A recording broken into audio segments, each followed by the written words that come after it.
OCD, obsessive compulsive disorder, যেটিকে আমরা বাংলায় সূচিবায়ু বলে থাকি। এই সূচিবায়ু, এই ওয়ার্ডটি সম্পর্কে আমরা কম বেশি পরিচিত বাংলাদেশিরা, রাইট? এটির সিমটমগুলো আসলে কি? এটি কিন্তু একটি রোগ, আপনারা হয়তো অনেকেই জানেন, তাই না? ধরুন আপনার বারবার হাত ধুতে মন চাচ্ছে, মনে হচ্ছে হাতে অনেক বেশি ময়লা, অথবা কোথাও ছোট করে ময়লা দেখলে বারবার ক্লিন করতে মন চাচ্ছে। এই যে দেখুন ২ টি ডায়েরি ২ টি জায়গায় রয়েছে। এটি এভাবে কেন রয়েছে? এটি কেন এভাবে নেই? এটিও কিন্তু সূচিবায়ুর লক্ষণ হতে পারে।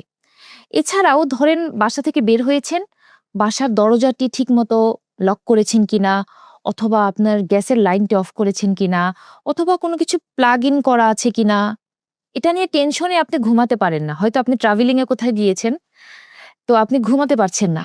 কারণ আপনার এই ওসিডি এই প্রবলেমটি রয়েছে। এটির আরো এক্সট্রিম পর্যায়ে কিন্তু এটি হতে পারে। অনেক সময় মানুষ এত বেশি চিন্তায় মগ্ন থাকে, এটি এখানে কেন হচ্ছে, এখানে কেন হচ্ছে, এটি এভাবে কেন নেই? সেক্ষেত্রে কিন্তু অনেক সময় পারিবারিক কলহ কিন্তু শুরু হয়ে থাকে এই ওসিডির কারণে। আমরা কিন্তু অনেক সময় টিভি নাটকে বা মুভিতে এই জিনিসগুলো বেশি দেখি। বাট আমাদের আশপাশে কিন্তু এই প্রবলেমগুলো অনেকেই ফেস করে থাকে।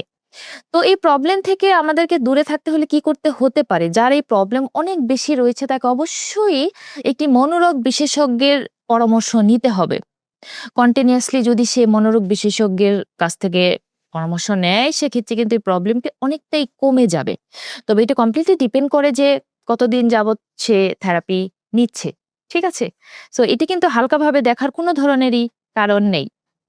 আর আপনারা যারা আমার সাথে কনসাল্ট করতে চান, আপনারা এই নাম্বারটিতে হোয়াটসঅ্যাপ করতে পারেন অথবা ভিজিট করতে পারেন স্মার্ট হেলথ ফার্মাসি শারজাহ, ময়লাতে। সবাই ভালো থাকুন। আল্লাহ হাফেজ।